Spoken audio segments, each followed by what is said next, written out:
with the Stadia announcement yesterday, I saw some guy dredged up of the initial introduction of it at GDC, at the GDC we were at, by the CEO of Google, who walked out on stage and he's pronking around and then he's like, I have a confession to make. I'm not much of a gamer. And that was his opening line. Yeah, so why are you here telling us this?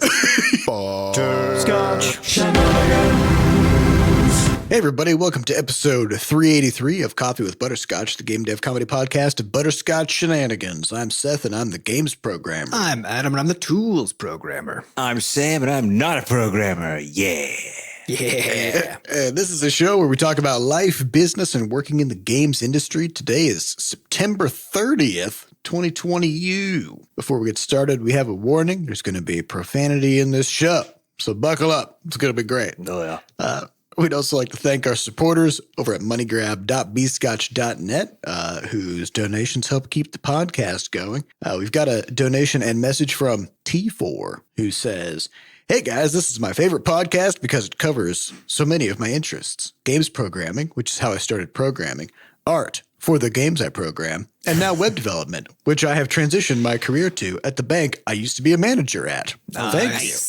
Nice. Although I have heard that doing web dev at banks is nightmarish because you're not allowed to use any of the fun new stuff. So hopefully that's not true for you because Still working on Windows XP. yeah, it's like Windows XP and you're using like, I don't even know what the old deal. But also old in web years is it's like very 2 weeks different ago. than in most contexts. It's like a week goes by and like, oh, here's a new, better way to do everything that just came out, so. You're like, but I just figured out I just figured the old stuff new out. way. Yeah. Yeah, there is something to admire about the tenacity of banks to just be like, no, Yep. we're not participating in anything. My when you favorite- put that credit card in the slot, it's going to take 6 minutes to validate that transaction, and that's just what we're doing. And it's over a phone line. I mean, they still close after, 5 p.m., which previously was because they needed to actually, finish the books for the day or whatever else. But you don't actually have to do that anymore. But they're still like, no, actually, this is convenient for us. So shut up. Yeah. Give us your So if Some you of need them to go do to the have websites bank- now, though. So Too bad. it is. And also, every time I interact with a banking website, because there's security features, like I'm pretty sure they're just relying on the fact that it's so illegal to fuck with banks. You know what I mean? Like, because their security system is the one that like every security person today would tell you, all of this is bad. Do not do any of this way, right? The whole security questions, like, Oh my God. answer these easily researchable questions about yourself, kind of. And they kind of make you thing. answer like 5 of them or something. They're like, give us as much possible vulnerability. As much personal information. Let's open up as many holes as we can into access points into your account. I do have a pro tip for that while we're on this aside, which is you can go to a password generator, but it'll generate passphrases, as in like random words. So like there's an XKCD comic from a long time ago where he was like, the way that we're taught to make passwords is really dumb because they're impossible to remember and also actually not that hard for computers to figure out, right? Because it's horse actually, battery staple, Adam. Yeah, horse battery staple. It's like is the example, right? Which Sam Correct still horse remembers. batteries. I still fucking remember it because it's so ridiculous. Yeah. Because and I've actually done this for a few of the things because usually I just password manage everything, but I have a few things that I don't want, in there. They're like extra entries into that system. And like one of them I came up with, like I just rolled random words, and I think I only used it like twice when I first thought it up, like a year ago. And then last week I needed to get into that system again, and I was like, "Oh fuck!" And then I thought for a second, and I was like, "Ooh!" And I remembered it. Right? Horse battery staple, baby. It wasn't Comes that back. though. Yeah, but it wasn't that. Yeah. but so if you do this, if you take the same approach for your banking or anytime you see those questions where it's like, what's your mother's maiden name, whatever, right? Always answer with lies, but just have a good mechanism by which what lies you told. So actually, because I just do this in my password manager actually, and I just have I just copy paste the question. Yeah, and then I just roll a random passphrase. Because the thing I learned the first time from doing this is don't just roll a weird password because they'll ask you to say the answer on the phone. Yeah, instead of like G, lowercase g, capital Q, caret. So I learned that one the hard way. And then now what I do is I just do an actual passphrase with like 5 or 6 randomly drawn words, which is still really weird because they'll be like, okay, what street did you grow up on, whatever, and I just it sounds like I'm saying like a CIA passphrase or something, which is kind of funny. But nobody has like even like batted an eye in that context, because like I felt really awkward in that scenario, but they're just like okay, and then we went on to the next thing. You can also just explain it away because somebody's like, what street did you grow up on? And you're like, exclamation point, period, G, M, right? And then they'll be like, what? And you'd be like, I'm from Iowa. And they'll be like, oh. Just give a reason. It doesn't need to be a good one. People accept it. Yeah, we have, we have a different approach to street names in Iowa. So it's pure random generation. We just have so many streets in Iowa that we ran out of words to use because, as we all know, it's super densely populated. Most populated state in the whole country. Yeah, by streets specifically, not people. Just a lot of streets. Streets per mile is very high. Very high. Yeah, well, we have 3,200 streets per capita. Well, what a lot of people don't know is that because people talk about corn rows, right?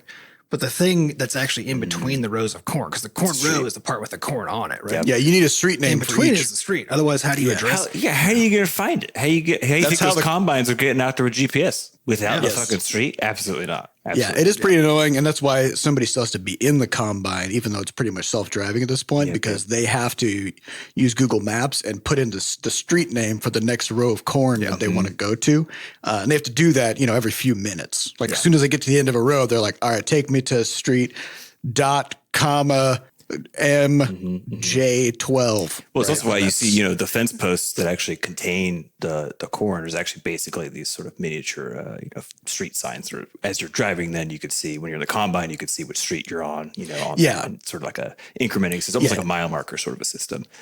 You don't see it from the road because the street names are on the other side of the post for the farmer, facing inward to the. Farming is pretty complicated. We don't need to get too into it, but there's a lot of tech, so. Anyway, so thanks for the donation, I guess. And good luck in financial technology.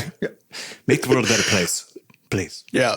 Now, before we get into some studio news, we got to talk about the fact that it's a prime number episode, 383. All right, we talked about it. Nice work. Yeah, we covered it. I feel like that's, we always got to make sure we make note of when we hit prime number episodes because primes are special. I think there's an Amazon Prime Day coming up, like a surprise one that they're doing in October for some reason. So there's that also. What does that mean again? I think there's just sales. I think it's just sales. Yeah.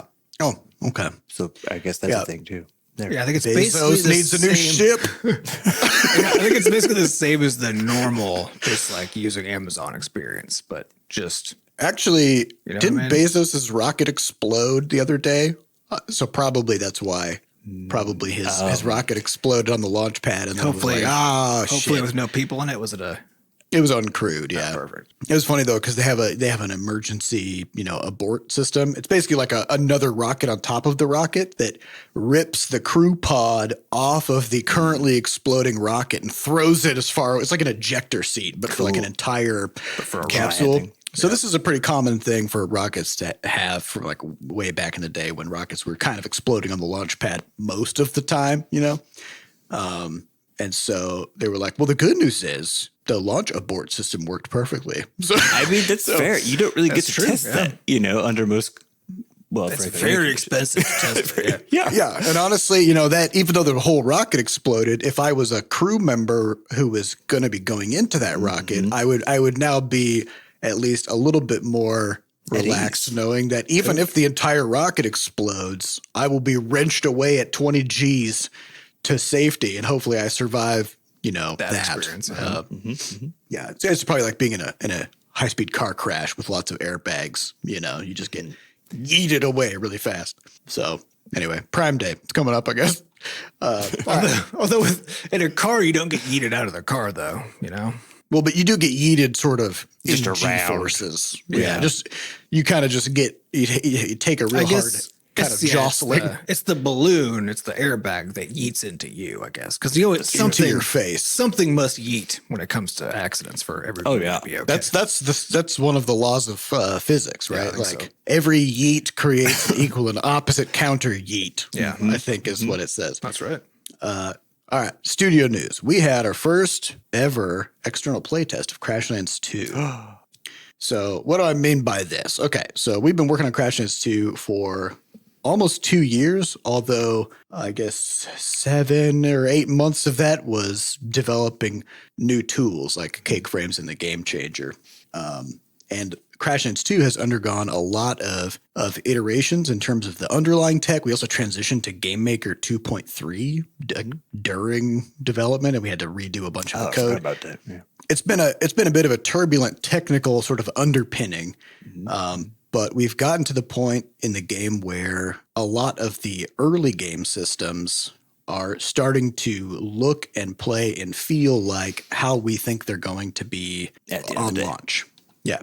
That doesn't mean that everything is there. Actually, a lot of things are missing, but those are things that players will be introduced to a little bit later in the game. So if we're talking about stuff like, stuff that we want to add like fishing and farming and like a lot more elaborate like combat kinds of things, right? Well, those are things that open up over time. And so in the first hour or two of gameplay, a lot of those first couple hours is just like fundamental navigating the world, interacting with characters, doing quests, learning about all the different like baseline stuff you can do. And that's the most sensitive part of the game experience. Yeah, it's the onboarding. Yeah, that's the part where people get kicked out, right? If they get lost, if they get confused, if you have introduced them to something but you haven't adequately prepared the player to like how to deal with that thing, then they get bored, they get frustrated, they just sign out and forget about the game. You haven't hooked them, right? Mm-hmm. And so typically, when we're working on this early player experience, this is something that oftentimes gets a full rebuild, 10, 15, 20 times as we learn more about the game and about what's expected and stuff like that. So, and the only way to do that, literally the only way, is to show the game to somebody who has never seen it before. Mm-hmm. No matter how much we can try to put ourselves in the shoes of a new player, we know everything. Too much. Yeah. Yeah. And so stuff that is intuitive to us, like, oh yeah, there's this menu here and there's a button for it. And I already know what that menu does. I know all the nuances of it, right? And so when I encounter that menu for the first time, I just go into it and start using it because I know it, right? But what we see when we show the game to a new player is, in some cases, they'll never even see the button.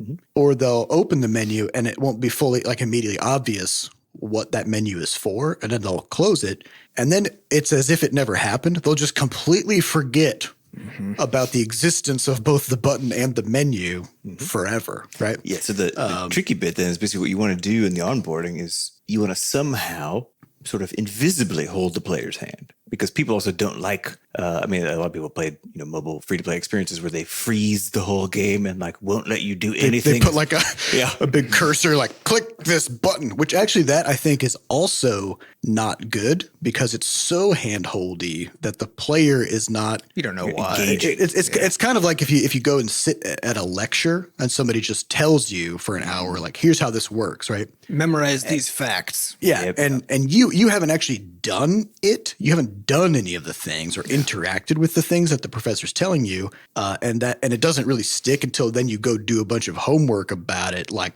20 times over, right? And that's when it finally works. It's always about why, right? And it's stuff, because if you're playing a game for the first time, what you're doing is like you're trying to take all the stuff that you know about games, and then you're trying to figure out what's supposed to be happening in this game based on your whatever preconceived ideas you had coming in because of stuff that you've seen, right?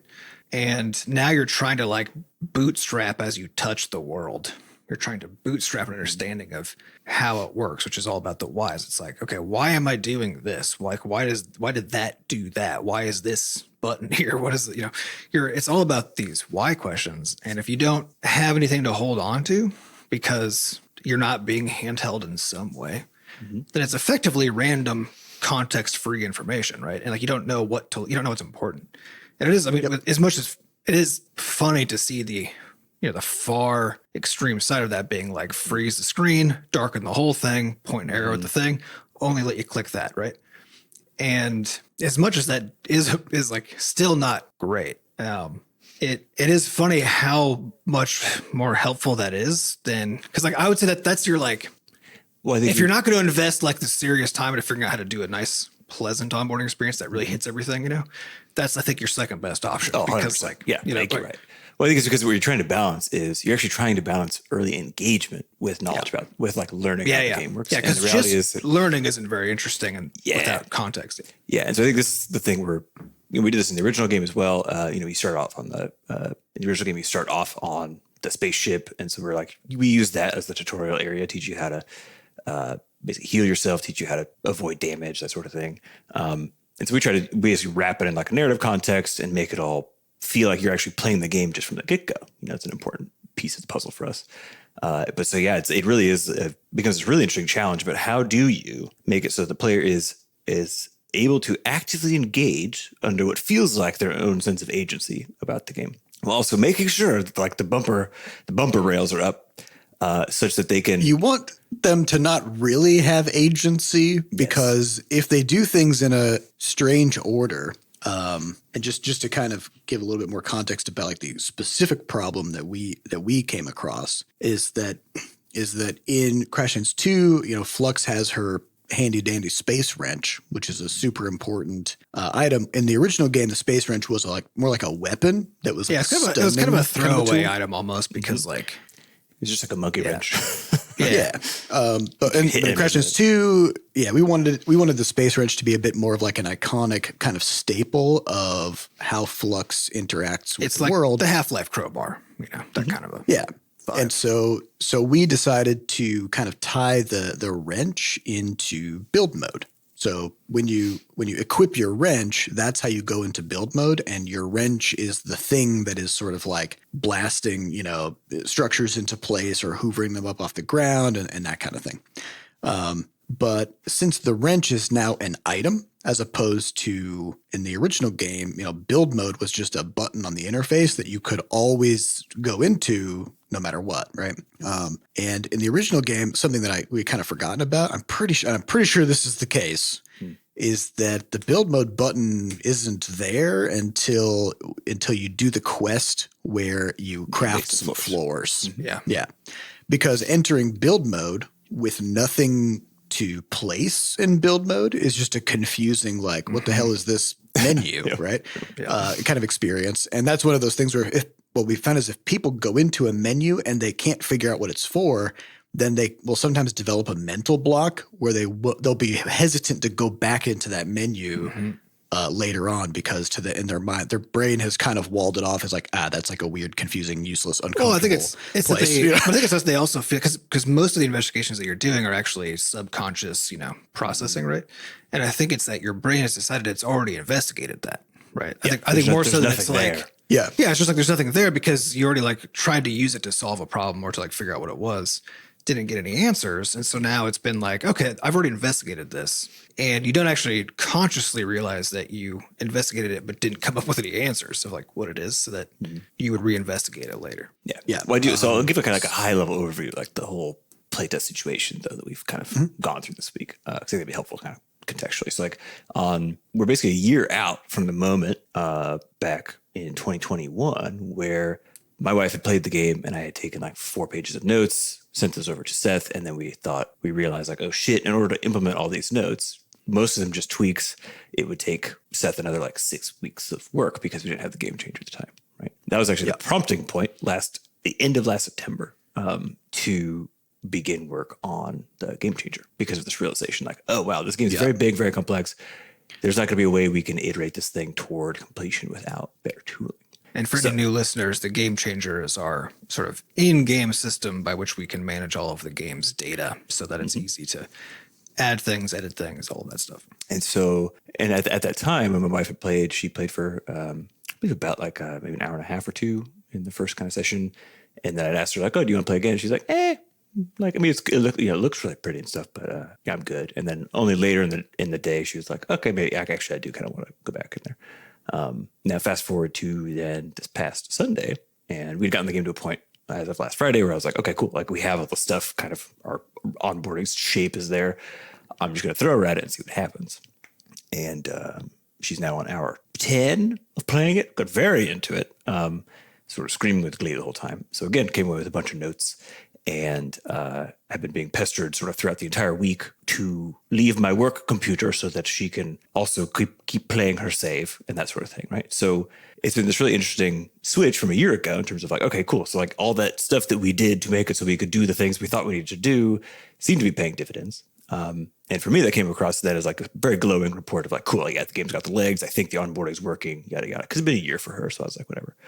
But of course, the problem is that like us, she had just enough context. Like most of the systems, underlying systems, have actually changed since she played. Yeah, she didn't need to be onboarded like completely in a very direct way this time around. And so she also knows too much. Yeah. And so then we pivoted to the additional 2 external playtests during the week. And the structure of those basically play for up to 2 hours. And that's always a big question, which is like, will people actually want to play for 2 hours? Our listeners might recall from decades ago, it feels like now, our first play session with Crashlands, the very first tester quit after like 15 minutes. It was just like, yeah, I'm not really into this.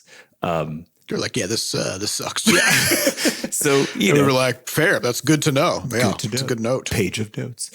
We should talk about how you pick playtesters too, which maybe you're going to get into. Yeah, that's what I'm getting to. So yeah, basically what we did then was we said, okay, let's get a person. I guess it's more important to just know who is playing the game for a playtest than it is necessarily to always be exactly picking. And what I mean by that is like the context that the person's bringing with them is very important to know when you're looking at your feedback notes, right?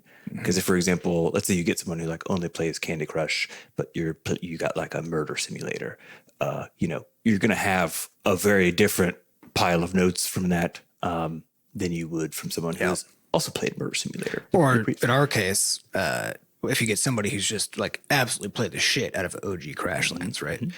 And then now differentiate between somebody who did that 6 years ago and somebody who is actively playing the shit out of original Crashlands, right? Mm-hmm. Like the experiences that they're going to bring are going to be, because we need to take care of that audience too at some point, right?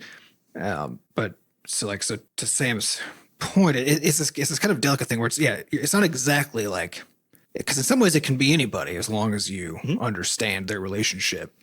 But in most ways, don't waste your time, right? Because you know who's probably going to be interested, who might actually be your audience for it, and generally pick from that pool. So we ended up pulling someone who had played the game originally when it first came out, played all the way through, and then we picked someone who had never played any crafting games at all, but who plays the shit out of a couple of games. So like not a gamer, but just like hasn't played in that genre ever and is into collecting things. It's kind of the vibe.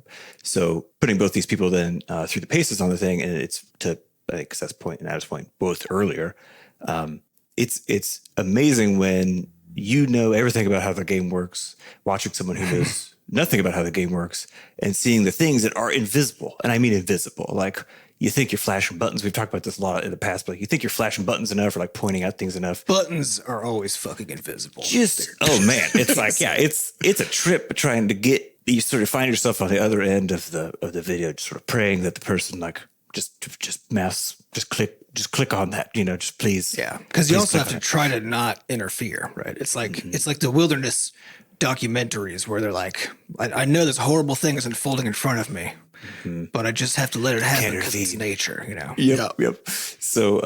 So then from those two playtests, it was, I think, a more balanced view, because basically what I think I was seeing in basically Diana's case was that this is someone who essentially was already onboarded, more or less, right? Who's able to just kind of get in and enjoy the experience, get really basically pulled into all the loops that we've created. Versus with the onboarding, the whole point of onboarding really is to get people started on the loops, right? Get them invested in the world. Get them through the hard parts of just being like, what the fuck? And the part where they're like, oh, I get it. Enough that I'm willing to now do the harder work of like figuring it out for myself, really figuring out all the details. Choosing my own path. Yeah. Well, it's like you equip people with enough tools that they can go answer their own questions. And this is like the thing I found most fascinating, which is that you see people try to problem solve with what they know exists, right? Which by necessity, doesn't include the things that they missed that you were trying to point out, right? I think that's a really good way of thinking about it is the idea is that onboarding is about ensuring that your players have the tools they need to solve from a problem solving perspective, right? To be able to understand the problems that they're going to run into and to know not necessarily how to solve everything, but to feel like they understand enough that they can You could they have explore. an entry point Yeah. to get into the problems. Yeah. 100%. And so I think that was really what we've been trying to hit with this. It is an open world, like adventure. You're supposed to feel like you have agency, right? In terms of the experience. And so that's really what we've been aiming for. So we did those play sessions, got, they're like 3 or 4 pages of notes, but they largely came down to basically the same thing, which was Seth was talking about, kind of an order of operations problem and some of the just initializing of build mode in particular that were causing some of these wrinkles, plus a few just comical, like, choices of hotkeys we'd made that people were mashing on accident, turning certain things invisible. There's like a couple of like UX problems, which we're now kind of in the process of patching up. But it doesn't look like it'll probably be basically 2 days worth of tune-ups to get us to the next point where we can, see if it works better than before. But my favorite thing about it has been seeing, one, not just like, after working on a thing for fucking 2 years and like not being able to show it to anybody and stuff, it is just really nice to have people play it, even when you're taking notes and swearing in the background about how more of a job you might have done, certain things. Well, there's a level of confidence in there, which is like, that if you can get somebody bought in, that they're going to have a great time. But if you're making something that's this large and complex, then you have to be incredibly careful about establishing that buy-in. And if at this stage, if somebody coming into the game is clearly like lost or confused or not having a good time or whatever, it's easy to get discouraged and think like, oh, this game is not working, right? Which is actually not the case, because they're not playing the game. They are learning the game, and what is failing is the way that you're teaching, right? And so only once you've reached a point where like you've iterated on that new player experience enough that when you put it in front of a new player, they do all the things in the order that you think they should be doing them. And at that point, they're like, yeah, I'm still not interested, right? That's the point where you need to say like, okay, let's answer some deeper questions about what's actually going on. And what are we building? They are confounding factors, right? Because they interact. Yes. Yeah, definitely. But like, it is an important point, is trying to, because it's not even about like, oh, it's like, it just is the onboarding or just is the game, right? But I think it's just the practice of keeping both of those things in mind as you're trying to tease out the whys of like what you saw people do, right? Of did they say they hated it because this aspect of the design is bad, or because I didn't onboard them into it properly, right? Like, it's all about and we've talked about this a lot in the past too, of how important it is to never actually accept the feedback as the truth, but as a representation of a truth, right? Which is about that person's experience. But the way that we all, and just in regular life, not just like in feedback, right? But just in regular life, the way that we understand things that happen is we at some point make an assumption about like, oh, this happened because X, right? We do that all the time, and we're basically wrong all the time because we just need something to like move on to the next thing, right? And you can get away with it a lot because you just have so many opportunities to make a new assumption and like try again, basically, right?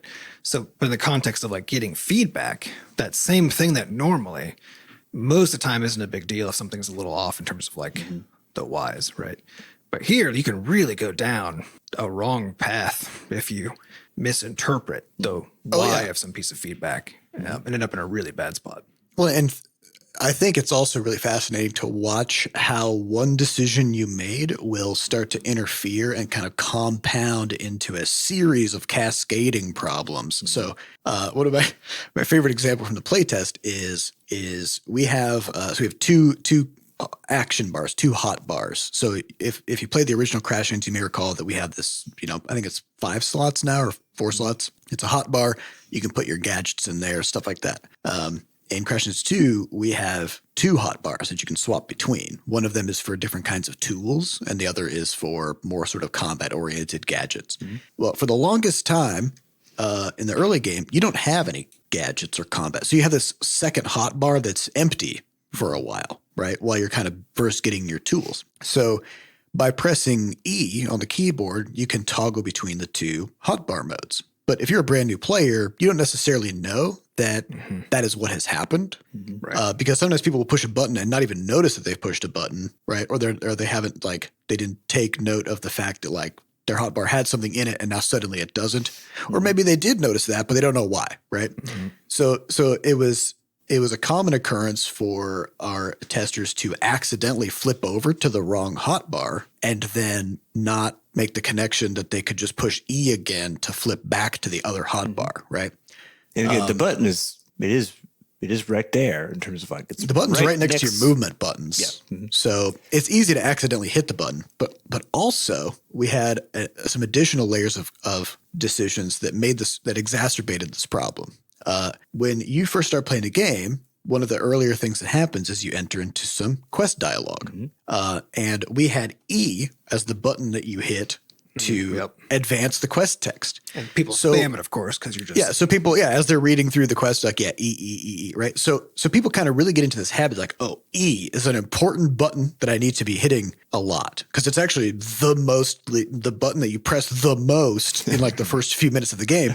And so then... it's important, but not in a way where, like, hitting your attack button at the right time is important. And if you fuck it up, you have to wait for a cooldown. It's important, but also like each individual press doesn't matter. It just doesn't matter that you did it. Yeah. And so what kept happening then is our testers would then approach something they wanted to interact with, and they would push E, thinking like, oh, E is like my button that I do stuff with, right? And so they would just keep flipping their hotbars around, but not notice that they were doing that, and then end up in the wrong hotbar, right? And so the feedback we got though about this was when I push E in the world, that should let me interact with things, right? But our takeaway from it was actually two different things. One is we should use the same button for those two. We shouldn't use E. We shouldn't use E for advancing quest text. And also, we should just go ahead and so instead we just switch it to a mouse click, because that's how you interact with stuff in the world, right? So it's now the same button as interacting. We moved the hotbar button over to T so that it's farther away, and it's like, it's still close enough that you can get it, but you're a lot less likely to accidentally swap. And then the third thing we did is we made it so that it's almost impossible to be in the wrong hotbar now, where like if you hit the swap button, but you don't actually have anything in the other hotbar, it just doesn't swap. And if at some point you end up in a hotbar that is now empty because you've like run out of stuff or, whatever, then it'll just auto swap to the other one if there's something in that, right? So you're just always now on a hotbar that has stuff in it, and you can't end up on an empty hotbar. And all of that came from this like cascading problem of the fact that we put E as the quest dialogue advancement. That's also why I love these though, because it's like there's certain. So you see these, and I guess the overall sentiment from the playtest was positive, and I do want to ground that sort of reinforce that piece of it, which is that in spite of how confusing a lot of these things were, because and I think it's interesting because people do have a lot of agency, right?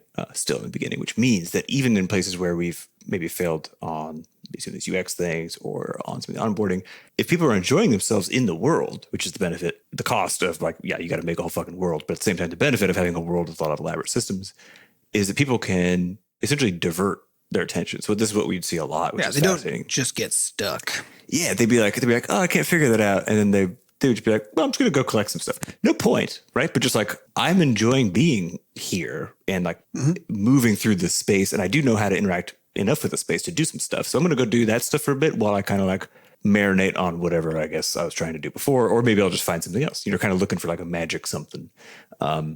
And that was what I found fascinating. And I know that was also something that, I played, because I played Elden Ring, which was my first kind of like Dark Souls-esque game ever. And that was a big point that people had made about the difference between that one and the previous games that had made it possible for more people to enjoy this newest iteration of it, was the openness of it, which meant that if you hit a dead end where you can't figure out how to proceed, it's not actually dead end, because there's like a billion other roads you just haven't actually bothered to go down yet. And there's a lot of other dead ends, maybe far away down those that you can sort of work your way towards. So you can always be making a temporarily blocked end, Yes. Yeah. You can kind of side road even. Yeah. Yeah.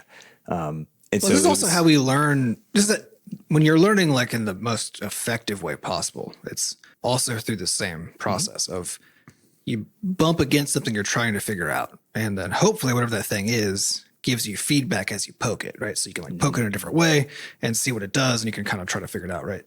But when you get stuck, you have other things, you have basically fallbacks, and you have things that are similar, right? That you can also go explore. Like this is the path that I always take when I'm learning new tech, when I'm trying to like figure out how to program something new in a new collection of languages or something, right?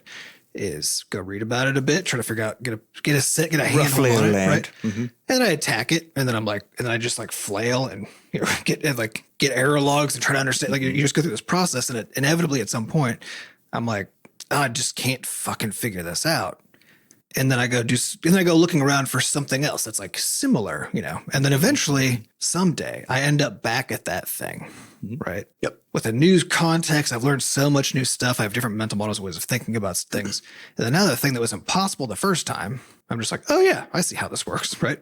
You just go right through. And I think when a game is at its best, that's what it's going to do. It's going to sort of mimic that same learning experience. Yeah, but there's a key difference there that you have to make sure that you're able to distinguish between when you're looking at sort of this new player experience, which is what you're describing, Adam, is what the problem is, but you haven't found a solution, right? Yeah. And what we found in our first iteration of the new player experience is we had several points where the players couldn't identify what the problem was. They didn't know what their goal was or what the game was trying to get them to do.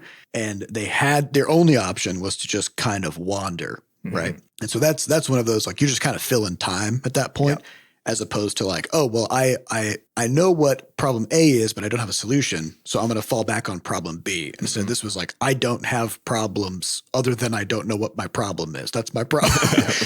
So that's one of those. So you're not going towards a different problem. You're just drifting away. You're just wandering. Yeah. You're just kind of doing stuff. It's kind of like, taking a nap in the afternoon because you can't figure out what to do with your time. Right. Well, and that's the value of all those like additional mechanisms in an open world style game, right? Because if you've got fishing, if you can build stuff, if you can craft things, if you can talk to NPCs, if you can see if the longer that list gets and the more of those you have access to, then any one that you can grok, right, becomes one that you can fall back on with a purpose, right? Yep. Yeah. And so that's the ultimate goal in the game, after the sort of intro sequence of things that the player goes through, where we teach them how the game works. Then we start to introduce more concepts like fishing, where we don't have to explain it as much, right? Because people have interacted with enough of the game systems that they can figure out how to like build a fishing pole and however all that stuff works, right? And so those are things that we can leave more open-ended and also have running in parallel, where we can have a whole bunch of fishing stuff going on. We can have a whole bunch of like main story stuff. We can have a bunch of side quests and characters and like new zones and whatever. And the player can kind of choose their path once we've taught them how to do that, right? Absolutely. So that's the tricky part. Then it's just like as quickly as possible, but without too much hand holding, getting people to see all of the possible problem spaces that they can interact with, and then have enough points toward solutions that they might be able to explore.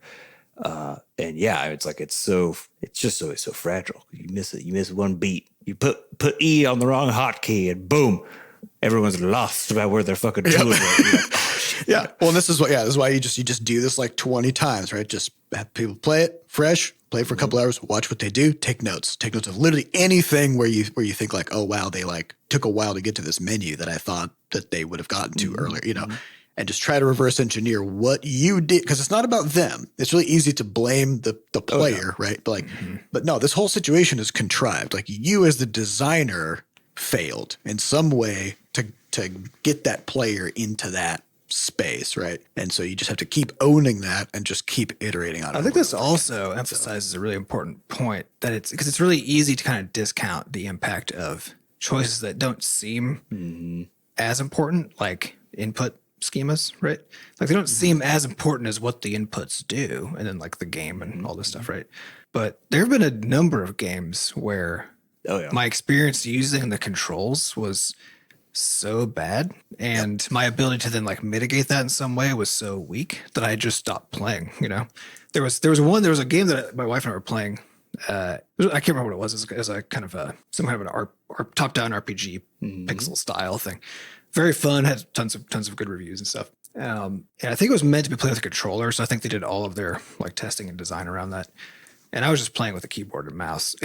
Their decisions for where the fucking hotkeys were bonkers. Wild. They were just bonkers. And so like, it was the kind of thing where it's like almost like I have to like cross my hands kind of. It was wild. And there was no key remapping of any sort. And so I literally downloaded third-party key remapping software to make a profile that I could like think through what would be a better strategy for like where these keys should be, you know, so that I could, because the game was like engaging enough and I was wanting to experience it, that I was willing to put up with that, right? But then a while later when I saw that game in my list again, I was like, oh, I should come back to this. And I immediately remembered. And I was like, oh, I don't have that. I don't know how to, like, I don't remember how I made it so that the controls were good. So I was like, I guess I'm not going to play that, right? Like that stuff matters a lot. Yeah, matters a lot. Now, speaking of onboarding and things being way more complicated and confusing than they should be, let's talk about Google Stadia. Ooh. Which has announced that they are shutting down. So for those who didn't know about Google Stadia, which is, you know, most people, I think. You mean about its existence period or? Yeah. Google Stadia was something that we actually complained about at one of the GDCs right before the pandemic hit. Was that 2017 or 18? No, it was probably 18. Like 2018. 18 or I'm pretty 19. sure it was 19. Yeah, it was the last 19? one. It was the last one we went to before. Yeah. So there was a window of time where all of a sudden every major company decided that cloud gaming is the future of gaming, okay? Because they were like, hey, look, you're on the go. You're always leaving the house. You go places. You're a member of society, but you also want to be playing your video games, right? So we're going to solve that problem for you by making it so that you can play all your favorite games without needing a console or a gaming PC or whatever. All you need is something with a web browser, and we will stream the game to you. And like very Netflix, fast, you know? high, low latency internet. That's the requirement. All you need is incredibly fast internet and a device with a browser, right? And a device with some kind of a controller or something, right? So Google Stadia was Google's attempt at solving this perceived problem. And they launched it with like 12 games, I think, in the catalog. I think wasn't Assassin's Creed their big flagship? Yeah, like, they got Ubisoft. look at this title They got Cyberpunk in there, which, you know. Well, I do. I mean, the promise of it, I do want to back up because like the promise of cloud tech is basically saying that a developer can make a game as ridiculously beautiful and hardware inefficient as possible, like ray tracing, all this like just the most ludicrously gorgeous shit you've ever seen in your life, and you could play it on like a brick of a phone as long as the phone has internet, right? Like that's basically the promise of it, which is bringing basically being able to bring extremely high fidelity experiences to low end machinery, which is what most people have. Yeah. You know, so but I think there was probably a few problems that. Well, actually, there's a number. Several problems. There's several problems that we kind of identified early when this was first announced, and one of the reasons that we were kind of peeved about this was that Google had bought out the entire second floor of the convention center to advertise Stadia, which was the place where we would normally hang out and just spend time. It's all the tables. People. Yeah. It was like other developers were just gone. Yeah. So there was no reasonable space to just like sit and chat with other developers because Google was like, Stadia's here. This is our space now, which, that was not a great first like PR move for their new product. But it lined up with the whole thing where it was like, it was as if they never talked to anybody outside of Google about any action. They just showed up and announced that they were going to be doing this thing. And so a whole bunch of stuff happened over the years. One is suddenly the idea of needing a portable gaming device became less important once everybody was trapped in their house for a year and a half. That's true. That's definitely true. I don't think that would have changed anything, honestly. No, but we've got Xbox, we've got PlayStation. People have their gaming consoles, people have their gaming PCs, and they have their game libraries. They have their libraries of games. I think that's still the number one thing. Well, or and they subscription also. Yeah, or something like Game Pass. Yeah. So Stadia's model was you had a subscription to Stadia to be able to use the service. But you still bought games. Yeah. But it wasn't to a pre-existing library you already had either. Correct. Right? So and it was in its own ecosystem because you can't have just like free web access for all these games because that's a security issue because it's a game on Google's server, right? So like having just totally open online stuff is a big problem. So developers had to kind of solve that, and there was an extra cost. And of course, one of the big promises of Stadia was, like Sam was saying, this idea of like super high fidelity graphics and stuff. Well, what if suddenly GPUs, the cost of GPUs goes up by 10x, right? Well, it did, right? So the hardware that Google needed to make this happen became incredibly expensive, and there was this chip shortage. There was all this other stuff, right, that happened in the past couple of years. So their costs were just astronomical. And also, most people don't have the high-speed internet required to play these games at a low enough latency for it to be a really good experience. Certainly in the United States, where we have, notoriously horrible internet infrastructure. Spotty as And fuck. I think Google was betting on that being a thing that would be rapidly improving in the United States, because that's also the dominant market, right? For this kind of a thing. And then, of course, that was never going to happen, but it certainly didn't help that all these other things. But I still think at the core of it, like I think everything, if you like look at everything that they were trying to do and every claim of a problem that existed that they were trying to solve, each one just falls apart under examination. And I think that's like the core, because even the whole like you can make like any game, sky's the limit, right? Except not really though. Except not really, because what is the Google still has hardware that. Well, it's not, but it's not even that. It's what does it mean to make a high fidelity game? You can't make a game that's super high fidelity without good hardware in the first place, right? But you also need a huge investment in, like, the higher fidelity and the bigger the game and the more like resource it takes and so on. More Like, expensive. that basically is coupled with the cost of development. And if the only place that can run then is now Stadia, because nobody has, like, no player of games out there. Then you have locked your game, your super expensive to make game, into one untested platform. Yeah. And I think Why this would you do that? this is the, because we were, I think we can say without, as long as we give details, that we were talking to Stadia about Levelhead, and there were, there was this like laundry list of, like, I mean, honestly, very cool technical features that Stadia had. And they're like, oh, well, if you implement this thing, then like that would potentially put you into a different category. We could do a better business deal, all that kind of stuff, right? Every one of those things, though, is like, you're implementing this for Stadia. That's what it is. And that was Which is pretty common for like just about any platform deal that we would do. That's a super common thing. It is, Like, we have this, like, on, if you're talking about like Steam, like they have their Steam achievements, and they have now Steam Deck, right? And like, if you wanted to do something with them to get your game promoted on Steam, it's a good chance that they would argue like, well, you've got to like actually support all this, of right? our And features. and it's not even that that's unfair, right? But the question is always like, what is the size of the ask that is being made, right? Yeah. And when you're coming from an untested platform, like Stadia, that didn't have a market at the time, that meant that the only money you would be getting that you could count on was coming directly from them to pay you to put your game on the thing, right? And that means that had to be sufficient to cover the gamble that you were making, right? And this is a lot. We get reached out to a lot by smaller companies who don't have like a well-established platform, even if they look promising, but they're not well-established. The audience isn't there yet. And we always have to say, well, no, because the thing that you want us to do is now all this extra dev work. And there's just no way we can count on this actually, coming back in some way.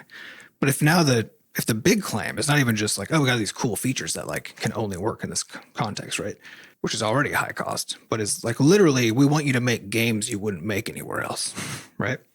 Which means you can't put them anywhere else, which means your potential revenue and longevity of that game is dramatically reduced. Well, and it means the scale of the game you're making is you're talking tens of millions minimum dev costs for that scale game, or probably a lot more than that. You're talking AAA budget stuff, right? And who's going to do that? Nobody's going to do that unless Google just throws money at them, right? And maybe they were. Which they did, right? yeah. I think Well, their average costs. They started their own internal studio to make that, Stadia games. They could only run on Stadia, which then they shut that down after I think a year or something. Barely. And they I believe their average cost to acquire a game for Stadia was about $12 million that they would like pay studios to like implement all the features and get the content over there and stuff. Because some of that might be like a minimum guarantee, some of that might be covering dev costs, whatever, right? So it didn't take off. Well, I think, but if I may, I think the core problem with it is just it tends to be, I think Google's perennial problem, which is that they are very good at engineering things, but they are not necessarily very good at marrying the engineering solutions that they've come up with in the first place, which is what they're good at and interested in, to actual problems people have. And I think in this particular context, which is a classic tech company problem. Oh, yeah. Classic tech. You're like, well, we built, but look how cool it is. And it's like, it was cool. It was very cool. But who cares? And so the problem, I think that the major problem they had was a mismatch in the reality of like, yeah, you can stream extremely high fidelity games to stuff, to low end devices, which again is the promise. But the question is, who wants a high fidelity gaming experience? Yeah, nobody wants that. Yeah, who isn't already in some ways invested in a tech part of the ecosystem, who doesn't already have a console. I mean, phones cost like fucking $1 billion. An Xbox is phones cheaper are way than more expensive than a console. Yeah. Yeah. So like it's somebody who has the interest and the disposable income, you know, to subscribe to this service and buy games on it. Yes, but who cannot buy them anywhere else, or who wouldn't prefer to, or who wouldn't prefer to. Yeah, and so I think that like, that to me is I don't even play console games on my couch with my big TV because it's just inconvenient enough, right? And like my game selection is so limited, and like you have to like flip through like hardware settings to like get to the right. You know, there's just enough going on there. Well, I didn't start doing it until I got playing my rig. You know, yeah. Because once I got Game Pass, and that's what made me actually become like a more of a console couch gamer as opposed to a PC gamer. Yeah. Because then I just had a bunch of stuff I could go do. So I think it's just a fundamental mismatch at the very base of the whole thing. Before you went any further into like any engineering solutions, anything else, is like it doesn't make any damn sense. It just didn't. Yeah. And everybody, there wasn't a market there, and they were going to have to create it, right? Yeah. Well, and creating a new market is just absolutely the hardest, most risky thing you could possibly or impossible, depending on the context. I think it's usually impossible. Yeah. I don't think it exists. Well, this is why I think, because I think what we're seeing now is companies approaching cloud gaming stuff, and I think the right way over time, which is it's supplemental. You've got companies like Microsoft working on their cloud gaming service, which works with your existing Xbox library, right? So it's like it's viewed as a perk. It's like a bonus thing that you can do on the side of your normal gaming, as opposed to like the way that you game. Yeah, I mean, I use it for just cloud gaming. I use it when I am poking around on Game Pass, because you can basically like I can pop in and just demo. I can just play a game in like literally a minute and a half, as opposed to waiting. All I have to do is connect to their fucking server, and it runs really well. So like I played Hades on the thing, for example, without any trouble. And like as opposed to having to wait, your however many gigs of the damn thing to download if it's a big AAA game or something like that. You literally just pop right in, which is awesome for that like initial. Well, that was a big selling point for Stadia too, right? But they didn't have a library of games for you to browse. It wasn't just it launched with 12 games. As opposed to it just didn't matter. But how much? Like it's like 300 something games are now in Game Pass or something like that. Yeah, its whole thing is like we have a whole bunch of manually curated dope titles, right? That like you wouldn't normally just pick one, but you and can it's going to be awesome. You can pick one, and you can just play it, right? Because because normally if you're on your own machine, right, you're limited by the fact that every fucking game is 150 gigabytes. Right? So. And it takes 2 hours to download, and then once you've downloaded it, you don't have any hard drive space left for the next game, right? And so, and those were real concerns that like Stadia was explicitly trying to address. It just didn't have like the business right context. Yeah, got real weird. Yeah.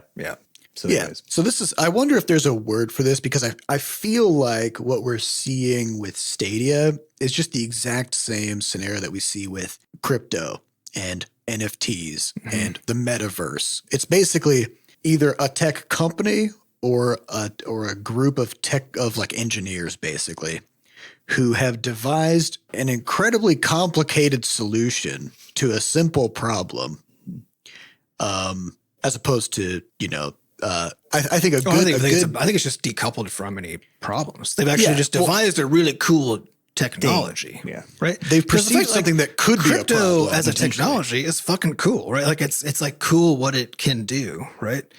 It's just that it isn't actually useful, right? And instead of just kind of leaving it at that, where it's like here's a showpiece of this cool tech we figured out how to make, right?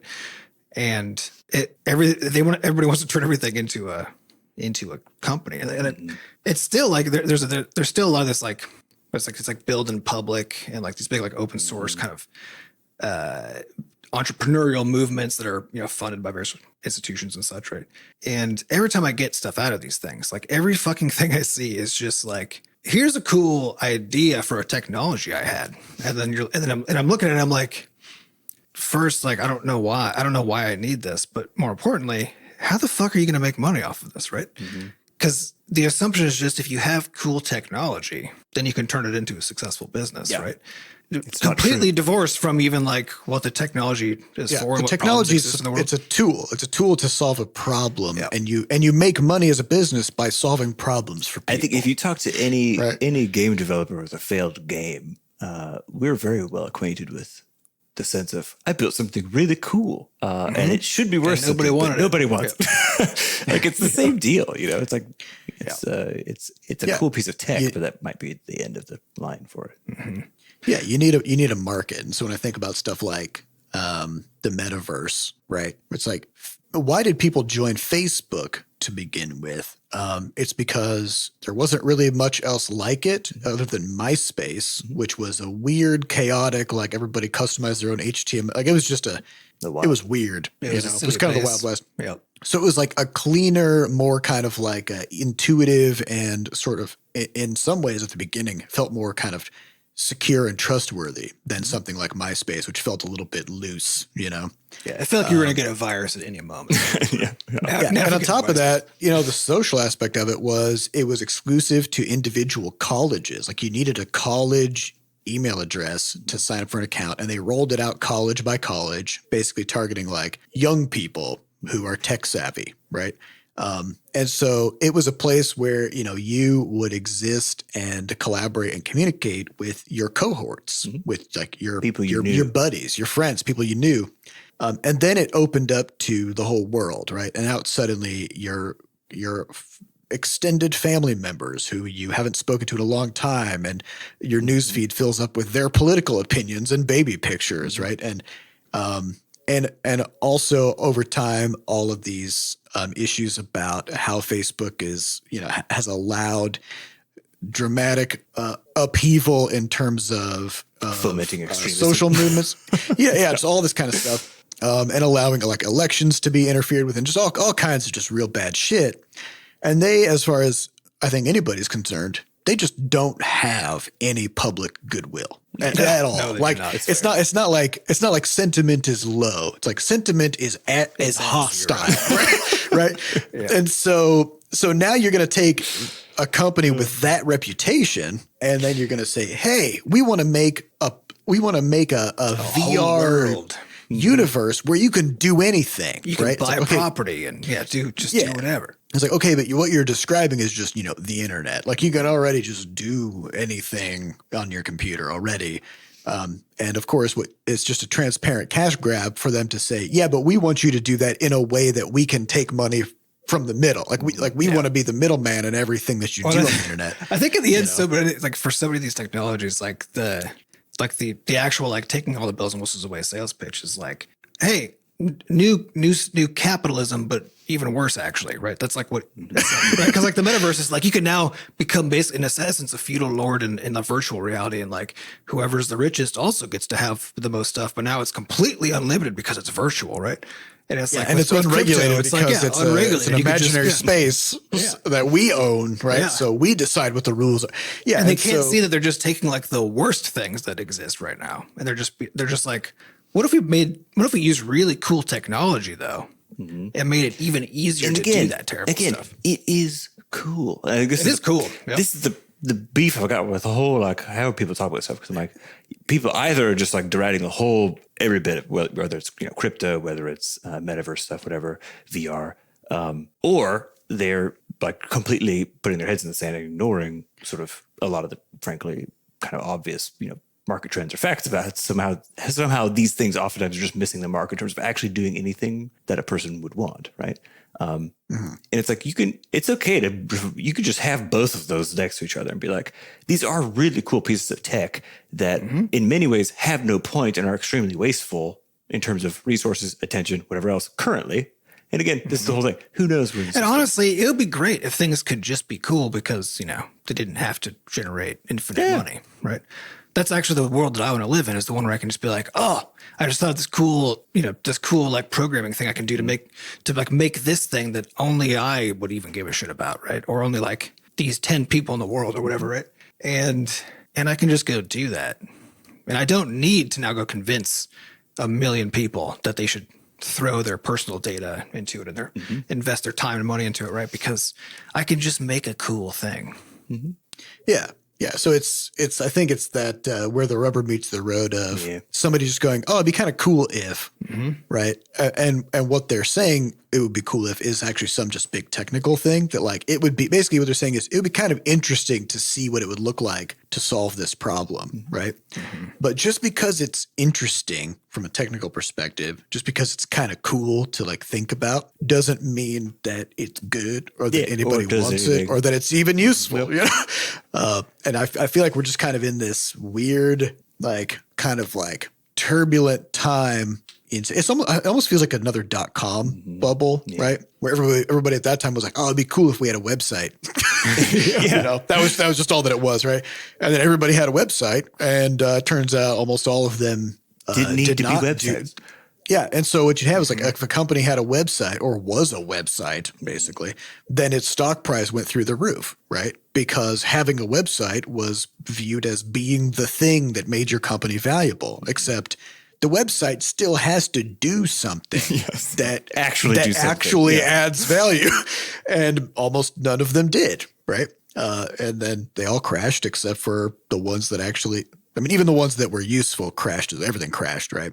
But the ones that were useful were actually generating revenue. That's because they were just e-commerce. Like the ones that survive were just like, oh, here's the e-commerce version of our regular fucking store, right? Or a new e-commerce website that isn't like Amazon, right? That didn't have a brick and mortar store ever behind it. But either way, it was like that's the stuff that was successful was the stuff that like was obviously useful, that the technology enabled, where it wasn't, they were trying to figure out a way to make a website that makes money. Right. They were trying to figure out how do we use a website as an extension of what we're already doing to make it easier for the problems that we are actually solving. Right. Yeah. To be solved. Right. And I think there's an easy gauge, right? Which is like if you hear about some new tech, whether it's like metaverse or crypto or NFT, if after somebody explains it to you, if your response is, but what would I use that for? Then it's already over. Right. Because like, if you understanding what the thing is doesn't inherently give you like a solution to a problem. Like you're saying I could do because like when people talk about the metaverse, I'm like, I'm always just like, why would I want to hang out there? Why? And we should say that like because I think the core problem here isn't even that these don't solve a real problem. It's that they're being mass marketed as solutions to a wide array. It's snake oil, right? Right. As same like snake oil, it's like, oh, this cures all of your diseases, right? But the reality is like, you know, maybe some people like to drink snake oil. You know, there might be a real market. It's going to be a small market. Yeah, it might be good for something, right? And similarly, like, you know, crypto as a thing, like, yeah, like it has a very specific purpose, which is to make these tradable tokens, right? And like, yeah, there are niche use cases for that. Absolutely. Totally. Right. Yeah. But you don't need to then try to figure out how to make it work for every fucking piece of every market. Right. And I think this is what the kind of the classic tech company dream is always like, ooh, okay, now we need 1 billion customers. Right. So how do we make this thing? And in fact, we only make things if we think we can get $100 million or the only purpose. Yeah, or the only purpose of the tech is not to solve a problem, but to extract cash. It's just to make money, right? Because I got an email from a company a little while ago saying like, "Hey, we're starting up this new fantasy sports like app, okay? But it's all built around NFTs, and we're looking for somebody to be our lead designer for this thing." And I was like, "Well, I mean, you're barking up the wrong tree for that." No thanks. But just the idea that like you would take something that is currently very popular, which, you know, fantasy sports, and a lot of that is about like building a team and like getting players for your team and, you know, basically having like contracts and stuff. And then the only thing that you're improving upon is just making it so that it's easier for you to basically so that people are paying real money to each other for like buying and selling the players for their team. And that you now that technology allows you to become a middleman where you just like take a cut of every transaction. It doesn't actually add anything for the people involved. Yeah, the experience is not better at all. And in fact, it's just more expensive and kind of worse for the people involved. But now you put yourself in a position where you can try to like just take more money from it. That is actually true. Like everything right now, like all the latest, like what all the tech is that people are trying to make be a thing, right? Is all middleman extraction. Like that's what it all is, right?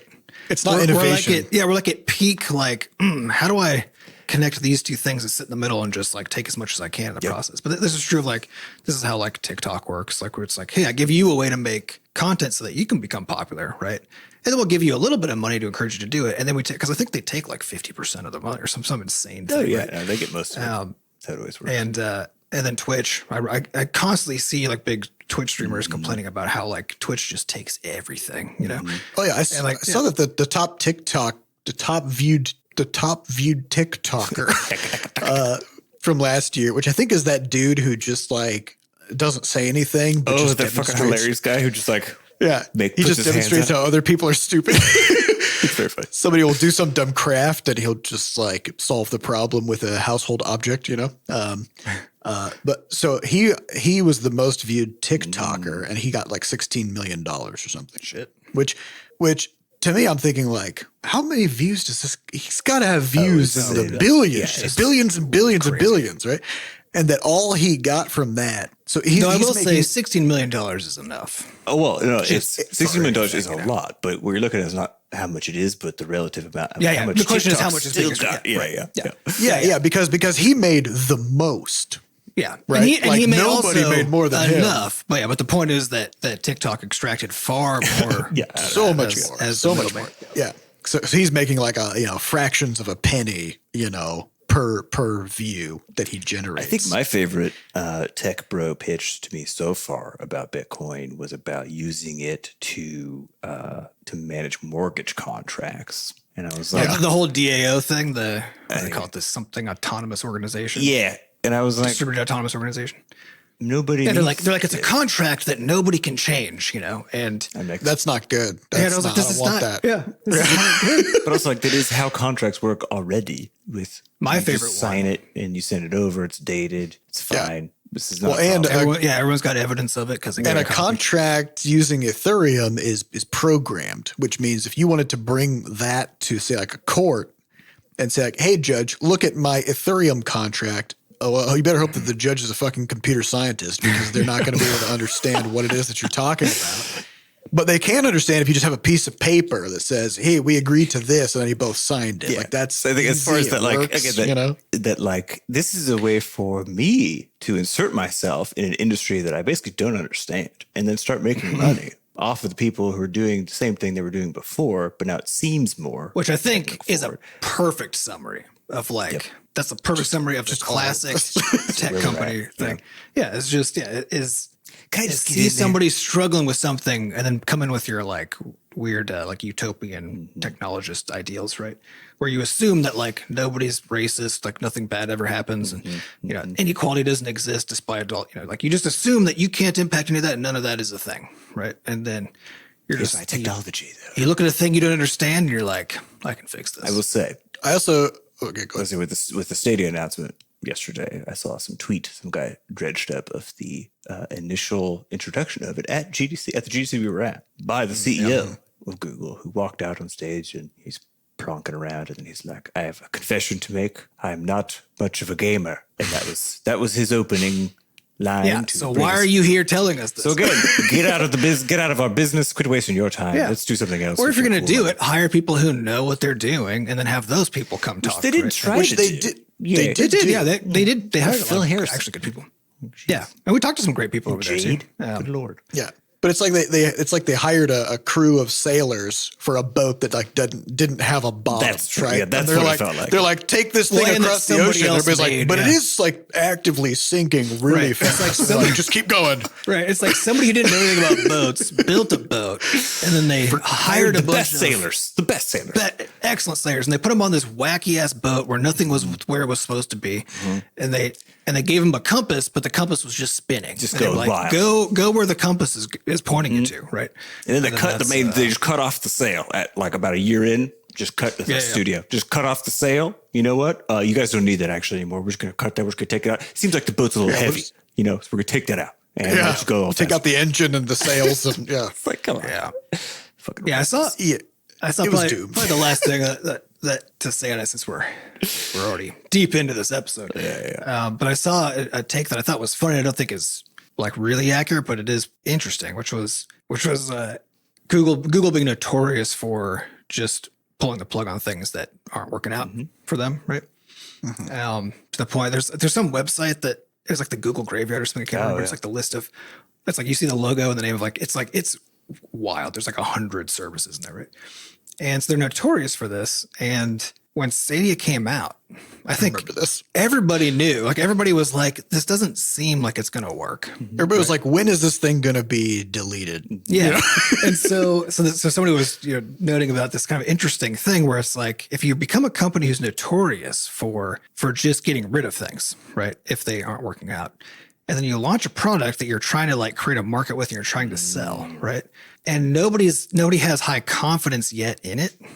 Right. They're also not going to risk anything on it because it's a self-fulfilling prophecy. Right. So the end result is inevitable. And it is true that like when I was looking at this, I was like, oh, this isn't going to pan out. And I basically stopped paying attention to it because I was like, this isn't going to work. And so even though it's cool, like it won't last. Right.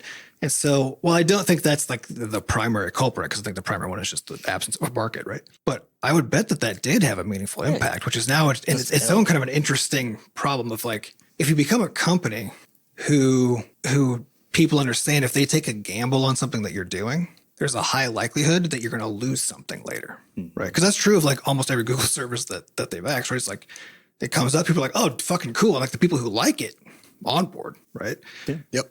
And they stay there. And then someday Google's like, and they always give you like 6 months. It's like nothing, right? They're like, we're turning this off in 6 months. And if that's what your interaction is going to be with that, then anything that over time, anything that becomes that's clearly a gamble that the company is taking is something that the people who would normally be there to be like, oh yeah, I'll give this a shot, I'll invest in this, right? Aren't there? Because what is the ask is always a question, right? I think for Google Stadia, they just underestimated the ask they were making from everybody, but in particular the actual players, because they were like, trust that we're going to keep this thing, trust that we're going to put games on here because they weren't really when it came out, right? Trust the technology. It's just like stacking trust on trust on trust. None of it even existing yet, right? Yeah. And then now you're going to be paying this like monthly subscription in the hopes that all of your dreams come true, right? And now in that context where you don't think it will, and they'll pull the plug if it doesn't. Like, don't look at the graveyard. Yeah. Don't look at the graveyard. You are your reputation, right? So like Google had the reputation of killing services. So then if they announce something like Stadia, where they were asking people to invest a lot of time and money and everything into it, then that's a big ask, right? And like with Metaverse, you've got Facebook, who doesn't have a good reputation on anything, whether it's privacy or data management or just whatever it is. And their ask is, hey, come into do everything in our platform and give us all the data for everything that you do, right? No. Then the response is generally going to be like, I don't think I will, right? Or Adobe buying Figma. So Figma is this like super popular web prototyping platform, right? Got announced last week or 2 weeks ago as being bought by Adobe for $20 billion, right? And it was the same deal. Like the only responses that we got that I saw from that were people being like, oh no, because Adobe notoriously uses dark patterns, which is the idea of like you design your system to intentionally make it hard for people to do stuff, right? So like portability. Portability, get out of a service, get out of a contract, whatever, right? Like, and it's true, my only interactions with Adobe, like purchasing things and stuff, have been very negative, right? And they're notorious for that. So the only public response to that announcement, which should have been like, oh, cool, like now they get the resources of Adobe. Like it could be even bigger now, right? It was only dread and people abandoning ship for competing products, right? Like that shit really matters. Like it builds up over time, like the stuff that your company decides to do. Yep. Yeah, you can't live forever if your every move is to alienate people. Like as a company, you can't sustain that. Maybe that'll get you through your earnings report for the next quarter, right? But it's not a long-term strategy. Yeah, and that's why like so much of like capitalist success is about the fact that it becomes actually just hard to fail the more you have, right? Because they're not successful because they're doing a good job. They're successful despite not doing a good job, right? At some point, that's kind of what always ends up happening. They have the resources to just engage in anti-competitive strategies, right? So, so you can just why would Adobe buy Figma? Not because it's a hole in their like portfolio that they want to make improve it better. their offerings. Yeah, it's more likely that it's a competing product. That's the only reason. It's a competing product, and they're like, well, either we can just leave it alone and extract cash from it, or we can just buy it and kill it, right? Yep. Because either way we win, and that's fine. So, so there you go. That's what's been going on in the industry. We didn't get to any questions this week, but we'll definitely hit some next time.